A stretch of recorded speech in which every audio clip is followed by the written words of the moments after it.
샬롬, 역행자 네 번째. 내 인생을 바꿔준 지한이와 동업 분쟁 어떻게 됐냐고? 지한이는 내가 책을 집필한다는 소식을 블로그로 접하고 8년 만에 연락을 했다. 나는 8년간 지한이를 그리워했고 항상 인생 최고의 은인이라 여기며 다시 만나길 기다려왔다. 통화 후 우리는 다시 최고의 베스트 프렌드가 되어 매일 연락하며 지낸다. 지한이는 프로그램 사업으로 대박을 졌기에 책은 나에게 많은 도움을 주고 있다. 클라이밍도 같이 즐기며 취미를 공유하는 인생의 동반자가 되었다. 이제 나는 그 무엇에도 제약받지 않는다. 그토록 나를 괴롭혀왔던 공부, 돈, 외모의 세계 벽은 아무것도 아니다. 종종 사람들은 나에게 행복하냐고 묻는다. 그럴 때마다 항상 하는 대답이 있다. 제 조건에서 불행하다면 오히려 이상한 일 아닌가요? 정말 행복합니다. 영원히 살고 싶네요. 내가 경제적 자유를 얻기까지의 이야기는 여기까지다. 왜 나의 옛 이야기로 이 책을 시작했을까? 솔직히 말하면 당신의 무의식의 균열을 내고 싶었다. 그전까지 나의 무의식은 너는 정말 열등한 인간이야. 외모, 공부, 돈 그 어떤 것도 절대 균치를 도달할 수 없어 라고 속삭였다. 앞서 언급했지만 어린 나는 강한 신념이 있었다. 나는 영원히 200만 원 이상 버는 일이 없을 거야. 평생 공장에서 150만 원씩 벌면서 원룸에 박혀 게임하며 살 거야. 하지만 성인이 되어 평생 안 읽던 책을 읽기 시작하면서 조금씩 신념이 깨지기 시작했다. 감정이입을 하면서 자수성가를 이뤄낸 사람들의 이야기를 읽다 보니 그 사람들과 나를 동일시하곤 했다. 그리고 나도 혹시나 이렇게 될 수 있는 게 아닐까. 나 같은 상황에서도 성공할 수 있는 거잖아. 방법이 있잖아 라는 생각이 점차 들었다. 무의식의 균열이 일어난 것이다. 만약 나의 옛 이야기를 공개하지 않았다면 당신은 과거의 나처럼 다른 세상의 이야기 혹은 어차피 금수저이거나 천재의 이야기라고 치부하며 책을 덮어버렸을지 모른다. 내 이야기가 당신의 모든 것을 바꿀 순 없겠지만 조금이나마 무의식의 균열을 내는데 성공하길 바란다. 또한 이 책을 끝까지 읽지 않더라도 꼭 무의식의 균열이라는 개념만큼은 기억했으면 한다. 자, 이제부터 본격적으로 역행자 7단계 모델을 따라가 보자. 자유를 얻으러 갈 시간이다. 신이 망가뜨리고 싶은 인간이 있으면 신은 먼저 그가 잘 될 사람이라고 죽혀 세운다. 샤리 코널리 가능성의 적들에서 역행자 1단계 자의식 해체. 저 유명한 사업가는 금수저였을 거야. 흑수저라고? 그럼 사기쳐서 올라온 거네. 내가 만난 남자들은 하나같이 쓰레기던데 남자는 믿을 게 못 돼. 책 없이 부자 된 사람도 많던데 난 그냥 책 안 읽을래. 유튜브도 있는데 굳이. 부동산으로 돈을 벌었다는 사람들은 모두 투기꾼임. 정직하게 따박따박 벌어야지. 인서울대학 스카이 아니면 의미 없지. 서울대 내온 애들도 무식한 경우가 많더라.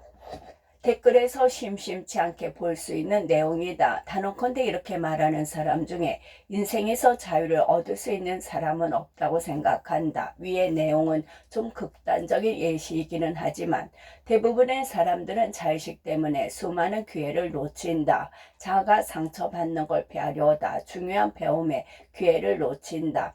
일생일대에 좋은 정보를 접하게 되더라도 자의식 방어를 위해 회피하고 결국 순리자로서의 인생을 유지한다. 자의식 해체는 역행자 7단계 모델에서 가장 중요한 개념이기도 하다. 이 부분이 해결되지 않으면 어떤 좋은 정보를 얻더라도 난 못돼. 이건 꿍꿍이가 있는 거야. 이건 내가 이해 못하는 게 아니라 헛소리야 라고 합리화하며 받아들이지 못해 결국 성장 가능성이 완전히 차단된다. 대부분의 사람들이 인생에서 완전한 자유를 얻지 못하는 이유가 여기에 있다. 나도 빨리 본론으로 들어가서 당신에게 이렇게 돈 버는 거예요. 이렇게만 따라 하시면 됩니다 라고 말하고 싶다.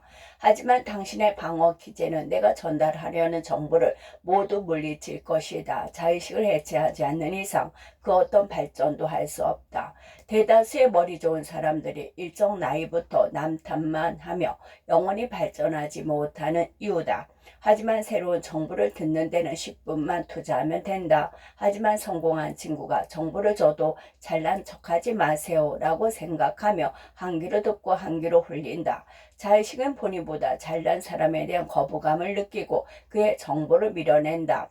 경제적 자유에 이르는 책에 관해도 아무리 책을 읽어도 안 되는 사람은 안 되더라고 라며 핑계를 대며 밀어낸다. 사실은 본인의 독해력이 부족하고 머리가 나쁜 것이다. 이걸 인정하고 독해력을 어떻게 증진시킬지 고민해야 하는데 자의식은 내가 멍청하다는 걸 인정하기 싫어 합리화를 하며 회피한다.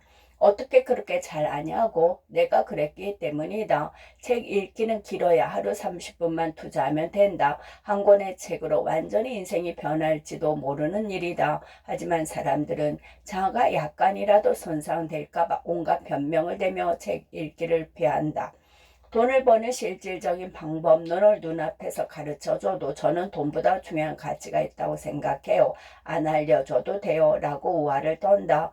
누구보다 돈을 원하고 돈 때문에 인생의 자유를 박탈당하고 때로는 돈 앞에서 치사한 행동을 하는 사람조차도 하지만 본인이 이런 모순된 사고를 한다는 것을 인정하지 않는다.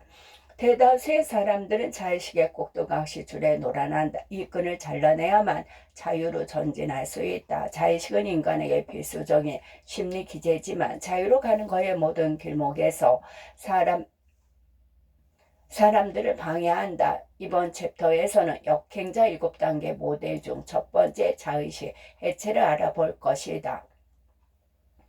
이런 경우를 생각해보자. 지수는 천재 과학자가 만들어낸 인간형 로봇이다. 외부는 진짜 인간과 구분할 수 없을 정도고 스스로 생각할 수 있는 힘이 있어 자아를 성찰하기도 한다. 고난과 역경을 겪게 되면 지혜를 발휘해 문제를 풀어나가며 성취감과 행복감을 느낀다. 지수는 당연히 스스로를 특별한 존재라고 여기고 자신의 인간이라 믿는다. 그러던 어느 날 충격적인 장면을 목격하고야 만다. 자기와 똑같이 생긴 수많은 로봇과 로봇 개발자의 컴퓨터를 보게 된 것이다. 컴퓨터에는 이런 플랜이 쓰여 있었다. 첫째, 모든 로봇은 지능을 갖도록 설계한다. 둘째, 모든 로봇은 문제를 만나면 고통을 느끼고 문제를 해결하면 기쁨을 느끼도록 설계한다. 셋째, 어떤 기억들이 쌓여서 점차 자아를 갖도록 설계한다. 지수는 설계 플랜을 보고 큰 충격을 느낀다. 하지만 시간이 흐르면서 점차 마음이 진정되기 시작한다. 그래, 나는 거기에 누워있던 다른 로봇들과는 달라. 나는 창조자의 의도가 무엇인지 잘 알고 있잖아. 나는 경험을 바탕으로 계속 진화하는 인격체라고. 그러니 나는 특별한 존재야. 그러나 지수가 보지 못했던 하나의 다른 플랜이 더 있었다. 네 번째, 만약 로봇이 자신의 정체를 알게 된 경우 난 더 특별해 라고 느끼도록 설계한다. 자아가 붕괴되지 않도록. 인간도 지수와 다름없다. 유전자가 정해놓은 본성과 환경의 지배를 받는다. 동시에 위계에 흔들리지 않도록 스스로 보호하도록 자의식도 답제한다. 이러한 초기 조건에서 자유로운 사람은 없다. 신은 사람들에게 수많은 일생일대의 기회를 주지만 자의식의 방해로 모든 기회를 날려버린다. 난 돈이 없어도 행복해 라고 끊임없이 생각하지만 항상 어떻게 돈을 벌지 걱정하고 자신을 고용한 윗사람의 능력에 맞는 월급을 주지 않는다고 욕하고 밥을 사 먹을 때마다 가격표를 보면서 걱정한다. 인정해라. 그래야 그 다음부터 발전이 일어난다. 자의식에 대한 실제 사례를 얘기해 보겠다. 내가 진행하는 주요 사업은 심리상담, 전자책 발간, 마케팅 등이다. 재회상담이라는 아이템으로 처음 창업해 이 분야에서 10년째 국내 1위를 하고 있다. 주로 고객이 여성이었으므로 여성 입장에서 이야기를 하겠다. 실제로 연애 관련 상담을 해보면 제일 안타까운 사람들이 있다. 바로 자의식이 강한 사람들이다. 이들은 자신을 너무 사랑한 나머지 그 어떤 상처도 받으려 하지 않는다. 이성에게 사랑받고 싶어 하면서도 상처가 두려워 만남 자체를 피해버린다. 사랑받고 싶은 마음도 자의식 때문에 생기는 것인데 정작 지나친 자의식 때문에 사랑의 기회를 날려버리는 것이다. 아이러니하게도 이런 사람들은 대개 자신이 원했던 남자보다 훨씬 못난 남자를 만난다. 왜 그럴까? 너무 절벽을 쳐서 그렇다. 사랑받고 싶으면서도 혹시 잘못된 연애를 할까봐 자꾸만 상대를 밀어낸다. 그러면 멀쩡한 남자들로부터 떨어져 나간다. 마지막으로 비상식적으로 대시하는 남자는 결국 성격 파탄자, 무매력남, 속셈을 숨기고 있는 바람둥이뿐이다. 여성은 자기 합리화를 하면서 이 남자와 연애를 시작한다. 하지만 지나치게 자의식이 강하니 이 연애마저 잘 될 리 없다. 수준 떨어지는 남자들은 자기 욕심을 채우고 나면 결국 이별 통보를 한다. 악순환의 한 사이클이 완성된다. 이 여성은 역시 남자는 다 쓰레기라고 생각하며 앞으로 어떤 이들에게도 마음을 열기 어려워진다. 입장만 바뀔 뿐 남자 또한 동일하다. 이들은 왜 연애에 실패하는가? 이유는 간단하다. 많이 안 해봤기 때문이다. 별로 경험도 없으면서 마음속에는 판타지와 자기만의 룰이 가득 차 있다. 연애는 상대를 있는 그대로 인정하고 관심과 자원을 주고받는 일인데 나라는 존재가 너무 소중한 이들은 상대의 마음을 헤아리거나 받아주는 데 서투르다. 옷자락을 적시지 않고 물놀이를 할 수 없듯이 자아에 조금의 상처도 입지 않으면서 연애를 할 수는 없다. 하지만 이들은 자신이 상처 입지 않는 것만이 세상에서 가장 중요하다. 사람 보는 눈이 없고 남자 심리도 모른다. 나쁜 남자만 자꾸 꼬이고 연애는 매번 산으로 가는데 이유를 몰라 안전부절 못한다. 그러다 재회 상담을 신청하는 것이다.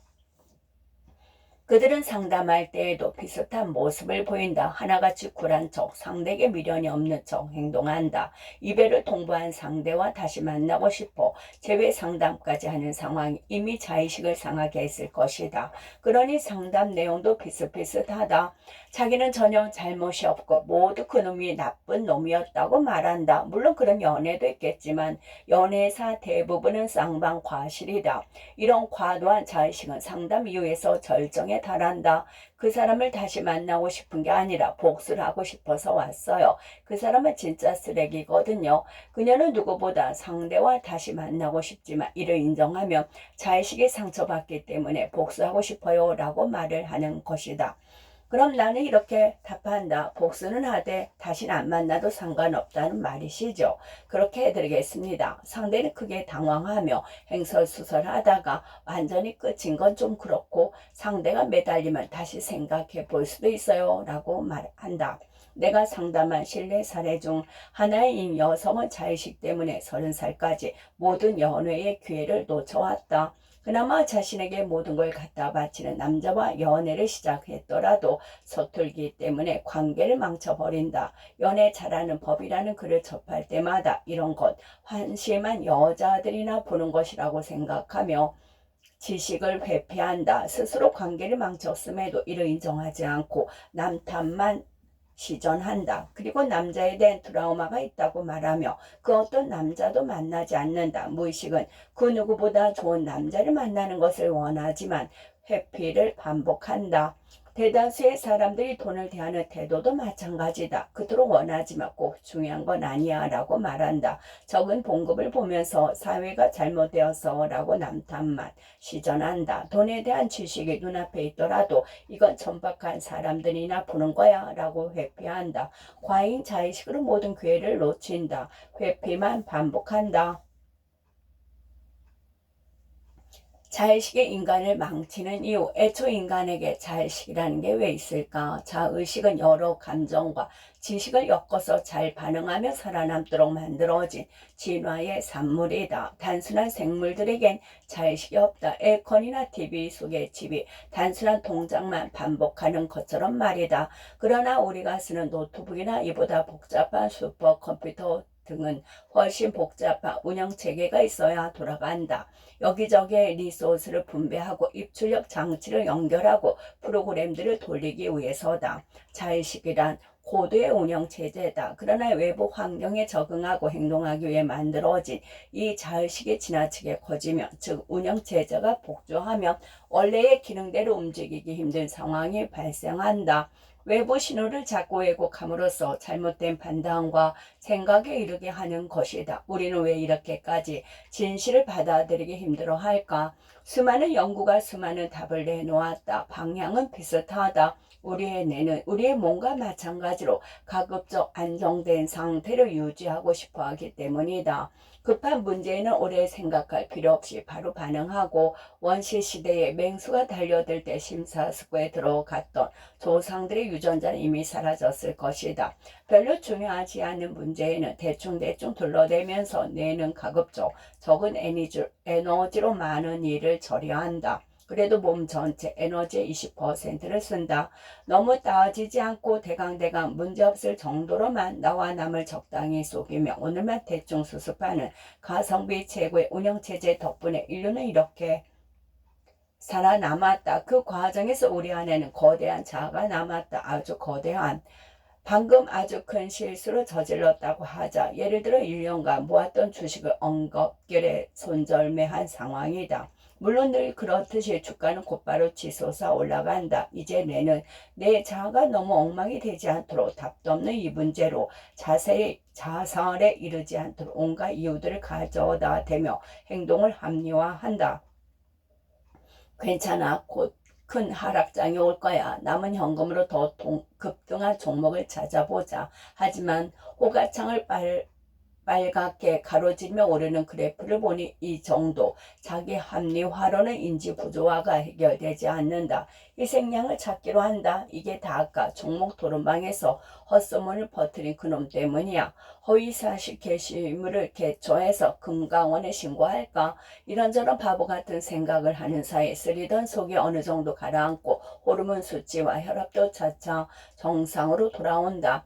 짝사랑하던 여자를 친구한테 빼앗겨도 전 재산을 코인 투자에 날려도 한 달 후에는 맛있게 밥을 먹을 수 있는 자아를 살뜰히 보살펴주는 게 바로 자의식이다.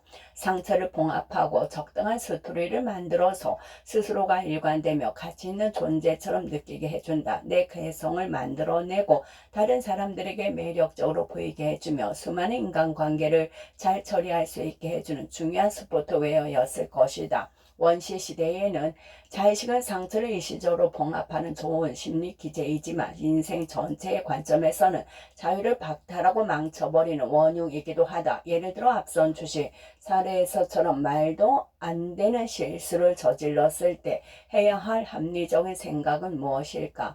남 탓, 국가 탓, 탓만 할 게 아니라 자신의 어리석음과 감정적인 태도를 먼저 인정해야 한다. 스스로 열등함을 인정함으로써 자의식을 해체하고 지금부터 어떻게 문제를 보완할지 고민하면 된다. 재회 상담에서도 항상 연애에 실패하고 질 나쁜 이성만 만나는 사람이 공통적으로 하는 말이 있다.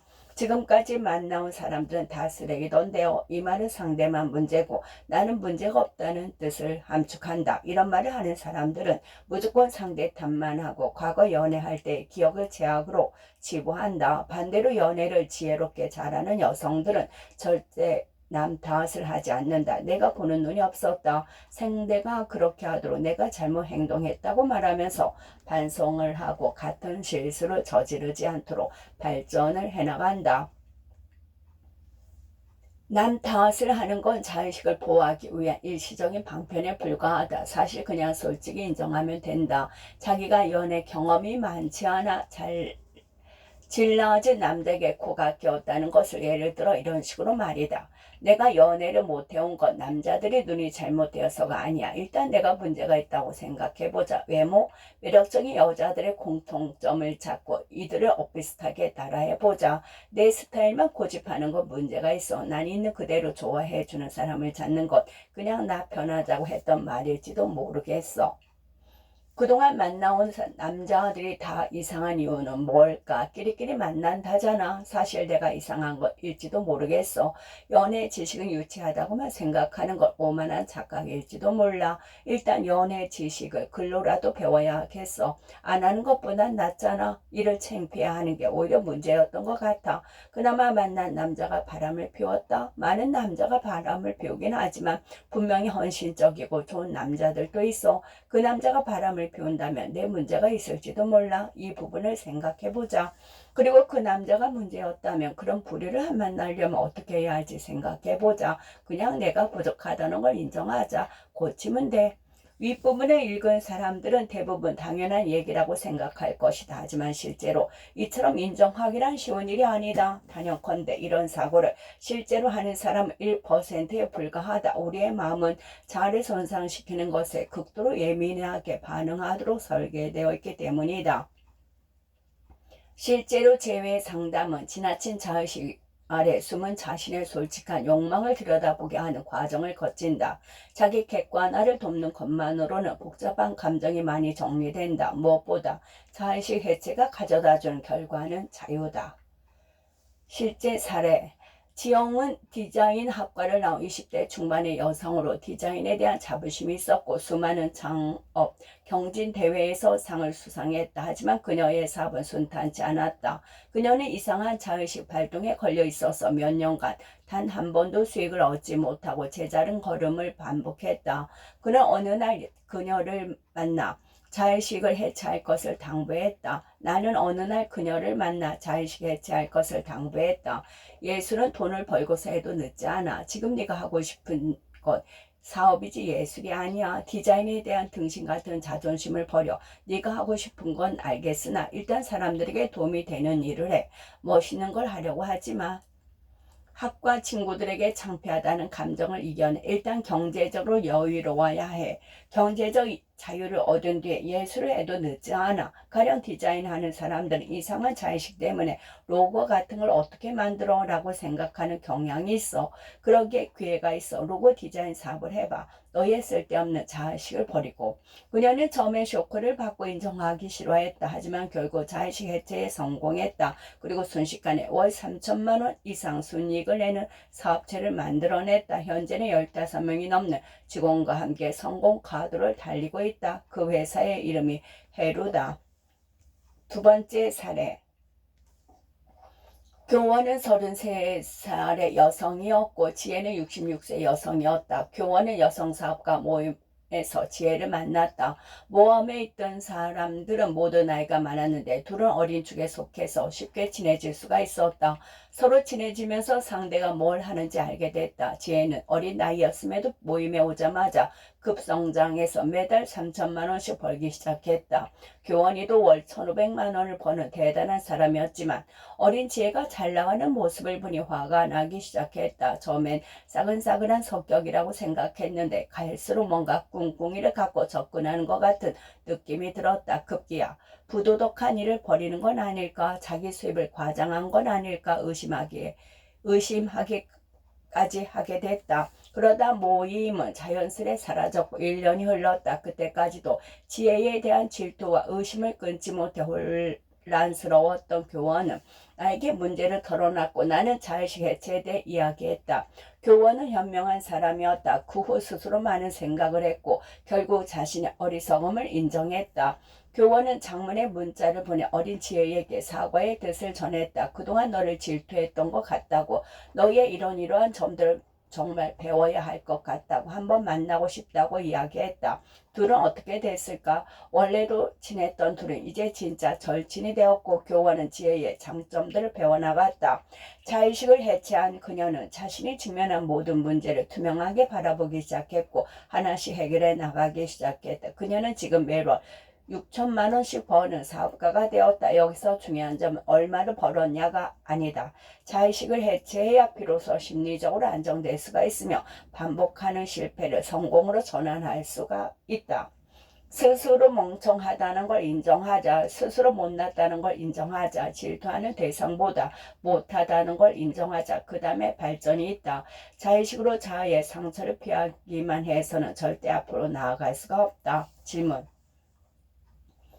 최근에 나보다 잘난 성과를 낸 사람을 영상으로 접하거나 만난 적이 있는가? 혹시 기분이 불편해지거나 상대방에 대한 안 좋은 감정이 떠올랐던 적이 있는가? 자의식을 방어하느라 그런 기분이 들었던 건 아닐까? 되돌아보자. 자의식을 해체했다면 오히려 그 불편한 감정을 누르고 끝까지 영상을 신청하며 배워보려 했을 것이다. 실제로 만난 사람이라면 상대방에게 하나라도 더 배우려고 질문을 던졌을지도 모른다. 스스로 성찰해보자.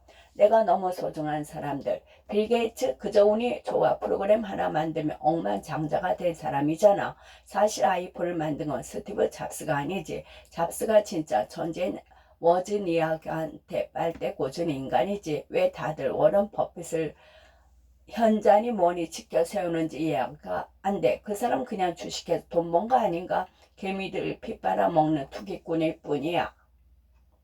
누가 쓴 글일까? 네이버 뉴스 기사에 올라온 댓글이다. 돈과 관련된 인터넷 기사에는 반드시 이런 댓글이 베스트에 올라와 있다. 이런 댓글을 다는 사람들은 자의식 좀비에 속한다. 자의식 방어만 하면서 아무런 시도와 도전을 하지 않는다. 침대에서 댓글을 달고 세상에 성과를 낸 사람을 깎아내리며 쥐가 버튼을 눌러 음식을 제공받듯이 이들은 자의식에 상처를 입히는 우월한 존재가 있으면 곧바로 깎아내린다. 좀비와 다름없다. 울타리에 있는 닭과 다름없다. 당신이 만약 자유의 뜻이 없다면 이런 삶을 좋다고 생각한다. 그러나 자유에 대한 뜻이 있다면 자의식 좀비에서 탈출해야 한다. 자의식은 지독하다. 적어도 몇십만 년을 인류와 함께 해온 끈질긴 본능이다. 우리 유전자가 타고난 본성의 자의식을 키운다. 게다가 현대사회는 더욱 자의식을 부풀린다. 자기 자식을 애지중지 키우는 부모들, 남들의 관심을 받기 위해 온갖 SNS나 가뜩이나 비대한 자아에 펌프질을 가한다.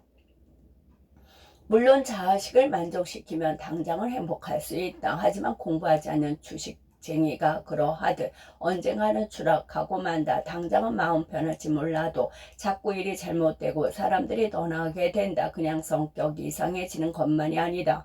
자기를 객관적으로 보지 못하면 해야 할 일을 제때 하지 않으면 인생이 꼬이고 가난이 찾아온다. 안산에 살던 시절에 내가 그랬듯이 지혜를 질투하던 교원이 그랬듯이 네이버 기사에 저런 댓글을 달고 있는 이들이 그랬듯이 행운을 놓치고 불행을 불러오게 된다. 순리자의 삶이다. 꽤 많은 불행과 가난이 나를 너무 사랑하기 때문에 일어난다. 자의식은 인간을 크게 성장시키는 원동력이기도 하면서 인생을 불행과 가난으로 떨어뜨리는 주범이다. 주위를 둘러보자. 어린 시절부터 똑똑해 좋은 대학을 갔더라도 책을 수백 권 읽었더라도 이상할 정도로 아무것도 이루지 못한 사람들이 있다. 그런 사람들을 가까이서 들여다보면 대부분 자의식에 갇혀 답답할 정도로 고집을 부리는 경우다. 그들은 타고난 재능을 더 키우지 못하고 퇴화해 버리곤 한다. 주변에서 뭐라고들 할 때마다 대답할 변명거리로 늘 준비되어 있다. 부모가 시대가 적성의 취향에 건강이 맞지 않아서 그렇다고 한다. 모두가 아는 진짜 원인은 본인은 한사코 외면하고 만다. 나는 이렇게 자의식이 굳어진 이들을 자의식 좀비라고 부른다. 자의식으로 똘똘 뭉쳐 꼰대가 되어버리고 모든 정보를 튕겨내 버린다. 결국 그들이 할 수 있는 것이라고 남탓, 사회탓, 잘난 사람 깎아내리기밖에 없다. 다들 이런 궁금증이 있을 것이다. 나이를 먹으면 왜 꼰대가 되거나 눈치가 없어지지? 물론 노화가 원인일 수도 있지만 30대 후반의 젊은 꼰대들도 많다. 아무것도 이루지 못한 채 자기보다 더 어린 MZ세대에게 충고만 하는 사람들이 있다. 이건 노화의 문제가 아니다. 이들 대부분이 자의식 좀비가 되었기 때문이다.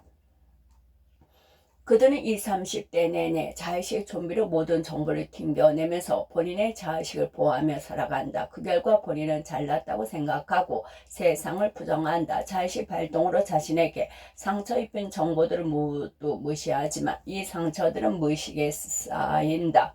겉으로는 당당한 척하지만 속은 굶어있고 누구에게라도 인정받고 싶은 상태가 된다. 이 상황에서 본인보다 어린 사람을 보며 충고를 함으로써 본인이 더 나은 사람임을 내보이고 싶어 한다. 평소 세상을 부정했기 때문에 어린 친구에게 충고를 하며 우월감을 느낀다. 인생에서 받아온 자의식의 상처를 치유하고자 상대방의 감정은 신경 쓰지 않고 훈계나 충고를 하면서 본인의 자존감을 채우는 것이다. 우리는 자의식을 해체함으로써 이런 좀비가 되지 말아야 한다. 자의식 해체의 3가지 단계. 자의식 해체의 중요성을 알았다면 이제 스스로 해볼 차례다. 만약 어떤 사람을 만났는데 괜히 불평한 감정을 느끼게 되면 나는 먼저 자의식 해체라는 단어를 기계적으로 떠올린다. 그리고 이 언짢은 감정은 어디에서부터 온 것인지, 어떤 열등감이 자극됐는지 생각한다. 이런 탐색이 자의식 해체의 1단계다. 1단계 탐색은 사실 별거 아니다. 종종 누군가의 발언이나 존재의 불쾌함을 느낀다면 그 원인이 자의식 때문인지 아닌지 알아보는 것이다. 이 탐색의 효과는 놀랍다. 나의 비대한 자아와 일정한 거리를 두게 된다. 질투하고 화내고 의심하는 유추한 내 모습을 가만히 지켜볼 수 있게 된다. 그러면 내 상처, 잘못된 투사된 공격성, 삐뚤어진 생각이 어느 정도 보인다. 새로운 걸 받아들일 수 있는 여유가 생긴다.